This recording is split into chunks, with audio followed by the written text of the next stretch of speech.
So I just did my breathing exercise, which I'm going to share for, summer structure, clarity. And for me, I breathe in like a beautiful tropical sea where I can see the bottom and the little fluorescent fish, and I breathe out orange black smoke from my tension. So I breathe in and I breathe out, and I did that 3 times. And now I feel like I'm pretty much ready to begin. Hi, everybody. I'm Dr. Sharon Saline. Welcome to our Friday Facebook Live. And I apologize for the delay. I've had some technical issues with my computers. Thank you so much for your patience and understanding, and of course, your friendship. So, today we're going to be talking about summer and self esteem and how to do a better job maintaining, I think, your sanity. Lisa Lieberman Wang says, "You are not your mistakes, they are what you did, not who you are." And Brad Sugar says, "It's what you say to yourself about yourself when you are by yourself that matters most." So today we're going to talk about the importance of structure in a summer and how that fosters self-esteem. We will also talk a little separately about self-esteem in general and what you can do for yourself and your kids this summer to feel good. So let's start with structure. So one of the things that I want to say is that, a lot of times kids feel like, oh, summer, I'm free, I have to do nothing, I want all this open time, I'm just going to game all day or watch TV or whatever. And the reality is, after about 3 days of doing that, they're bored. And they're not actually going outside, they're not enjoying the beautiful weather, and you're all kind of pulling your hair out. How to create a loose schedule for the summer and why that routine is important, not just for their self-esteem, but to carry them and to build the understanding of what it's like to have a grown-up life. So, one of the things that I notice in a lot of families is that sometimes in the summer the screen rules relax, the times to get up and go to bed relax, doing the chores relaxes, everything relaxes, but it relaxes to the point that it's actually unhealthy. It's not actually perpetuating a family moving forward in life the way you'd like. And so I guess what I'd like to start with is by asking a question. What are some of your plans for structure this with your families? So, what I'd like to know is, what are you doing this summer? What kinds of routines are you planning to instigate, and how are you planning to do them? I like to advocate the idea of being kind of arranging the summer like camp. And if you went to camp, you may have some idea of what I'm talking about. And if you never went to camp, you might not. So listen. The way it works at camp, and I went when I was a child, I was lucky enough to go in sleepaway camp or whatever it was, is that I had to wake up at a certain time, and then I would have to like get dressed and make sure I had my bag with all my stuff in it, my towel, my bathing suit, my lunch, my rain jacket. And then I would get on the bus, I go to camp for the day, and then I come home exhausted and have to empty out all that stuff and maybe, feed the dog or take him for a walk, and then I could watch a little TV and have dinner and so forth. But I had an idea of what each day was going to look like, and then the weekends, of course, were more free floating. My question, and I don't see a lot of answers on this, is what are your plans for structure this summer with your family?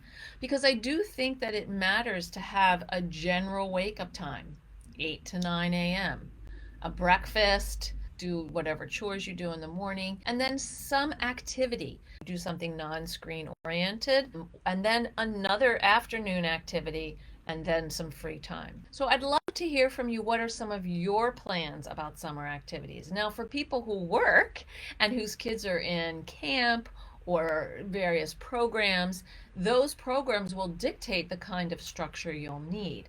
But you still actually need to have a plan. When is bedtime? When are we going to shower? Is it going to be different during the week than it is on the weekend? So let's start. Let's start by having you share some ideas of your summer, or start asking me some questions. Fire away. Megan Ann, homeschooling through August. Then she will take fun classes online. We keep a schedule because it keeps the home sane. Great, that's really helpful. What do you think gets in the way of keeping a schedule?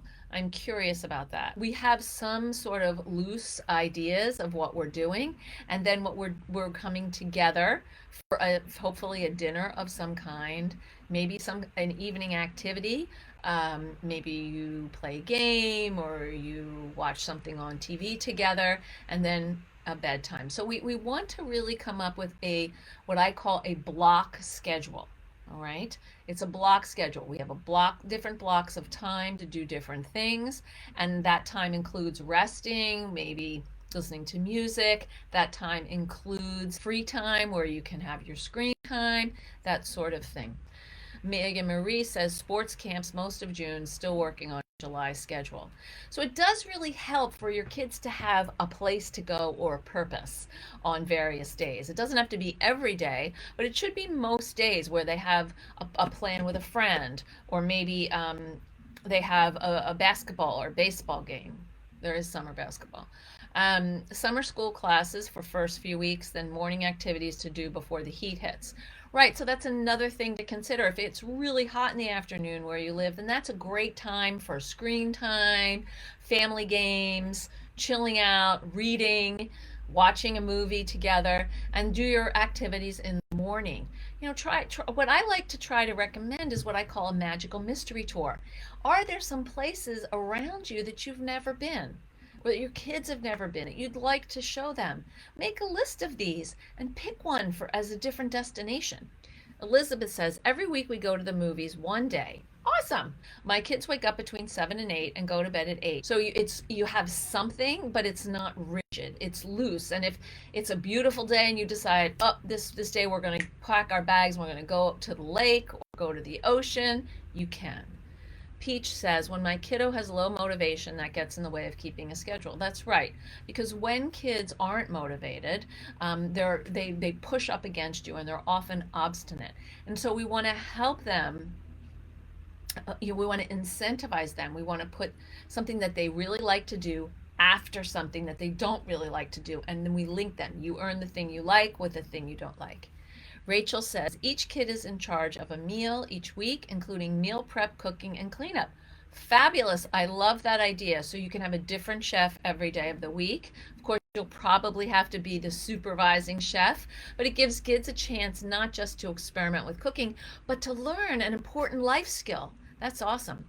Elizabeth, both me and my son are inattentive ADHD. I'm teleworking, signed up for enrichment classes for July. That makes sense, Elizabeth. And I think what you might want to try to do is have some bonus activity. So something fun a few nights a week, like go out and maybe get a pizza and sit at the park or something like that. That's not the same old thing if you can swing that. Cassandra, I have this ADHD and my children do as well. Summer has always been difficult for me because it requires me to create a new structure. I homeschool 2 of my children, and during the school year it's easier because it's centered around the school day. Summer structures have always been difficult for me to create and maintain. Thank you for sharing that, Cassandra. I think what I'd like to, what I wonder about for your family is it worth having some sort of summer class that would be maybe a hobby or an interest that would sort of structure the day for your kids, because if that's hard for you to do on your own.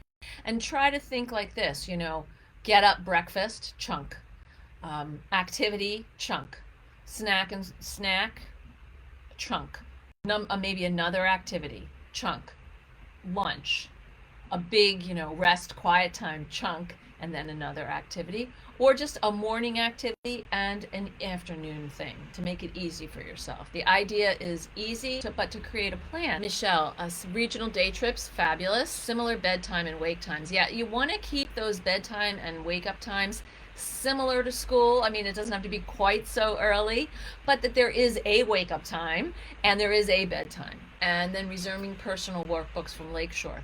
Lakeshore is a great way to continue to help kids maintain what they've learned this year. And because this year has been so, 2020 was so crazy, it might be a way for them to actually earn some privileges by completing pages or chapters in those books. Tasha, my son requires a lot of reminders. So if I'm not on top of things, he's not doing anything. He says no to most suggestions. So in this situation, Tasha, what I would encourage you to do is to create like a weekly or daily schedule that's up on the refrigerator. And it's very clear. And summer is a great time to teach life skills. How to pump your bicycle tire, what gardening could look like. Kids really love that, particularly if they get to eat the things that they're growing, and cooking as well. Food is always great. Shelley, my 10-year-old is always wanting to be on the go, but only going where he wants to, feeling stressed already. So I think when kids are like, I only want to do what I want to do, I don't want to do what you want to do, I think what would help is a compromise. In this block period, on this day, it will be your choice of activity. And on this block period and this day, it will be my choice of activity. And on this day, we'll decide together. And that way there's balance between who's making the decisions and what's happening. And I would encourage you to have your son write down, or talk to you and you can write down the things that he wants to do that are his choices, and you can write down the things that you want to do. So why are we talking about structure and self-esteem? You know, those seem like seemingly things that aren't related. But here's the thing. When we have a routine and when we have a structure, it grounds our kids in what to expect every day. And that expectation reduces anxiety, and it allows them a certain kind of freedom for exploration. And this is what we want to explore in the summer, trying things and seeing how they work out. Like the quotes I said, you know. So this leads me to talk a little bit about the growth mindset. So what is a growth mindset? So Carol Dweck has done so much work about this, but it's really the ability to say, I can try something, might not work out, I can regroup and try again, or try something else again. Or I could try something and it does work out, and I'm going to refer back to that the next time I'm trying something new. And so this growth mindset is really related, ironically, to having a sense of predictability in your life so that you can start to get a sense of competency. I know what's coming. I know how to prepare myself for what's coming. So we improve self-esteem by improving competence, by shifting personal narratives from I can't to I'm not sure I can, I'm afraid to try, instead of I won't to, or I don't want to okay, I'll give it a little shot just to see what happens. And this is a big leap for kids with ADHD because they've experienced a lot of criticism and failure, and they don't really want to experience that again. So when we're talking about fostering a growth mindset, what we're talking about is identifying and focusing on a strength, a talent, or an interest called Islands of Competency. Make your special lunches and help kids feel excited about the food they're eating. Maybe go to a farmer's market and buy stuff and see how you cook it. Buy a vegetable you don't know what it is. What happens? You know, can you find a recipe that makes it interesting? I like the idea that Dana said about the Humane Society and volunteering.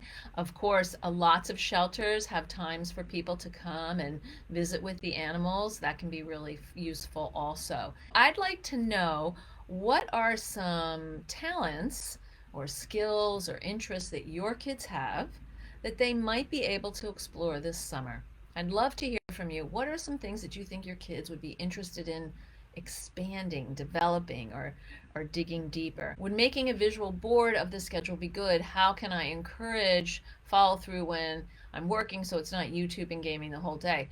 Well, that's a really good point, Elizabeth, and I think that's hard for you to do if you are working and you can't supervise. But what you do get breaks in your day during work, and so those would be breaks where your child would, I would encourage, have to be with you, and maybe that's a time where you take a walk outside. You can't, if you can't monitor your kids, you can't monitor your kids. The one thing you could do is to work alongside your kids. So you're working, maybe you're on your headsets, but they're near you and you can see what's going on. Edna says, my son plays several instruments. Right now he's playing the guitar.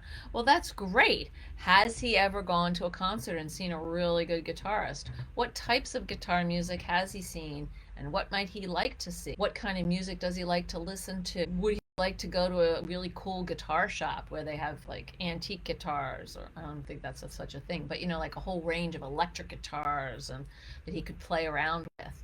So it would be some fun things about guitar that would interest him. So we have that part, those islands of competency. The next thing we want to focus on is to really nurture a relationship with someone who believes in you and makes you feel good about yourself. And this is called a charismatic adult. Now, it doesn't have to be, George Clooney or anything, but it's someone with whom your child has a relationship and feels like they really get them. And this might be an aunt or an uncle or a cousin or a teacher or a coach. But are they having contact with that person this summer? Maybe they're not, in which case, how can you facilitate and foster that relationship? Because that person helps them feel good about themselves. They feel good about themselves when they're with that person. And those can be friends as well. Shelley says, my son loves to dance, but won't let me sign him up for classes. He refuses to join anything. That's very frustrating, Shelley. I can understand that. He won't let you sign up for anything. Is he willing to sign up for anything? And if he had a friend do it, would that make it easier? A lot of times tweens or kids and even teenagers won't sign up for something on their own because they don't have a friend. They don't want to do it by themselves. It's kind of scary and intimidating. So is there a way to do that? And particularly something with dance, which, culturally, young men can feel sometimes embarrassed about. They may not want to do that, but maybe he'd want to do a hip hop class with some cool guy who's teaching the class and who could also end up being a charismatic adult. So I think we want to try to nurture some of these interests to build self-esteem. I'm curious for you as parents, where your self-esteem is right now and how you can nurture it in the summer. Elizabeth, my son has recently shown interest in golf, and we found a set of kids' golf clubs at the Goodwill. Hey, high five to you, Elizabeth. That you can buy for much less money and your kids could experiment with, and you don't have to feel terrible. Oh, I spent all this money and then it was a 3-month thing, it went away. I love that idea. So let's turn to you, parents and adults, and I'd love to know, what are your goals for your self-esteem this summer?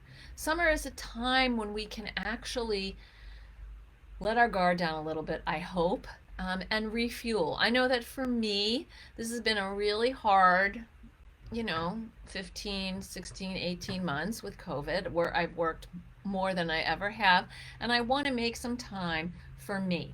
And so that's time where I'm spending with friends, but it's also some alone time. So what would help you? Michelle says, basketball skills. Haven't been on a team since the pandemic started. We've been going to the park 3 to 4 times a week so we can interact and watch older players. He's also making new friends at the park. That's fantastic, Michelle. Loves music, teaching him music theory, and enjoys an online music program, plus playing piano. Fabulous. And loves math. Parent, as an individual, as a partner. I'd love to hear some of that. I know one of my personal goals is I got a sewing machine over COVID and I've hardly used it. So I really want to get to know my sewing machine, and I'm going to take it with me when we go on vacation at the end of the month. And I'm excited to maybe make some napkins or something something simple. I've also been playing a lot with my puppy and doing training with him, and that's brought me a lot of joy. So what do you want to do this summer that will bring you joy and fill up your bucket a little bit? I think we could all use some ideas. So please put in the chat, what are you doing doing for yourself this summer to boost your own sense of self-esteem? Heather says we were signed up for summer track, but the realization of actually running set in. Oh, yeah, she doesn't actually want that, just the social aspect. That's fine, Heather. If she doesn't want to run, that's okay. And if she's interested in the social aspect, that will push her towards engaging in the activity. The reasons why they want to do it may not be what we hope for. Michelle, enjoying play dates so I can interact with other parents and enjoying mommy on hiking trails. Ooh, that sounds wonderful. Somebody's responding to Shelley. Mine is reluctant as well. Sometimes you can find a specific boy specific dance classes. Yes. And that's why I had said something like hip hop or something that was more athletic, where you actually might also get a male teacher, which would be helpful. Cassandra, the last year has forced me to really work on accepting my difference. It's been a long process, but I've gotten better about giving myself grace. Oh, yes, grace. And learning to laugh at my quirks instead of feeling like they are flaws in my character. I love to craft, so I plan on doing a lot of crafting this summer. My kids also love to craft, so we usually do a lot of craft projects throughout the summer. That's fantastic, Cassandra, and I believe that you homeschool 2 of your children. So having crafts and an ongoing project, also have a family project, and that can be fun to kind of carry you all along. What else would you like to do this summer to connect with yourself? I really want to know how you, as parents or individual adults or partners, are going to connect with yourself this summer. Because I can't do long hikes with my puppy, I'm going to try to do shorter hikes as soon as he's, received the stamp of approval from the vet to go on a hike. But I can certainly do a lot of walking with him, and soon he'll be able to start to swim, so that will be fun. What do you like to do? Because I think if you can focus a little bit on growing what you like to do, your self-esteem will naturally follow. So please share what you like to do and what gets in the way of you doing that. I'd love to help you brainstorm ways to overcome the obstacles. What gets in the way of you doing what you like to do? I know for me, what gets in the way for me sometimes is I'm just tired and I don't always feel like making the effort. Or sometimes I can't remember what it is I said I would like to do that would make me happy. Sometimes I need to keep things out and accessible. So I have a little table. I like to make jewelry. I have that out. I have my sewing machine on a table near the jewelry. So I have a little craft corner. Some people like to garden. What do you like to do that brings you joy, and what gets in the way of doing that? Heather, I need more outside time, walks around home, more state country parks, going to lake, spending time with friends. What has gotten in the way? I've been spending all of my time with work and helping my kiddo with school. I hear you on that. I hear you. And I hope that this summer you'll put into your block schedule to have someone who can take your kids for your kiddo or kiddos for an hour or two, so you could be by yourself in nature. I highly recommend that. Angie says anxiety gets in my way. I'd love to know more what you're actually anxious about. Tell me more, Angie. Are you anxious about seeing other people? Are you anxious about what you'd say to other people, just leaving the house, COVID? I was talking with a client yesterday, and he really wants to have some time outside and, out of the house and go away. And he's having trouble finding places to take the dog, but his search was very narrow. And so we talked about thinking in other categories. What's it like to open your mind and, instead of just looking in your 2-hour radius, look within a day drive and see what's available. Heather, kiddo is 15. She doesn't need me, but she needs me. I got you on that, Heather. But you could definitely go for a little time by yourself with a 15-year-old. Elizabeth, I realize I need more intentional downtime. Catching up on TV shows and phone apps is easy, but not as fulfilling. That's so true. When we're on TV, when we're on our phones, we're actually experiencing time confetti. Because we say we have a half hour, I'm just going to relax, but then I'm on my phone, but then I'm going to relax, but then I'm on my phone, but then I'm going to relax. And actually you're not really relaxing because you're just having a busy schedule with always so much to do, overwhelming and exhausting at times. Yes, so you're running on a very high energy level, a fast pace, and you're feeling anxious, and it's hard to sort of downgrade from that. So maybe the expectation isn't a full stop, but a partial stop, and then perhaps, more slowing down. Well, thank you so much for coming today. I know it was a little bit gnarly in there in the beginning with the technology. It's great to be here, and thank you for sharing. I hope all of you are able to create a flexible schedule that serves you this summer and your kids, and you're able to find some time not just to nurture their self-esteem by growing and watering and fertilizing interests that they have, but doing something for yourself too. You need it and you deserve it. Please follow me on Facebook and check out my website, www.drsharonsaline.com. Have a great day. Bye bye.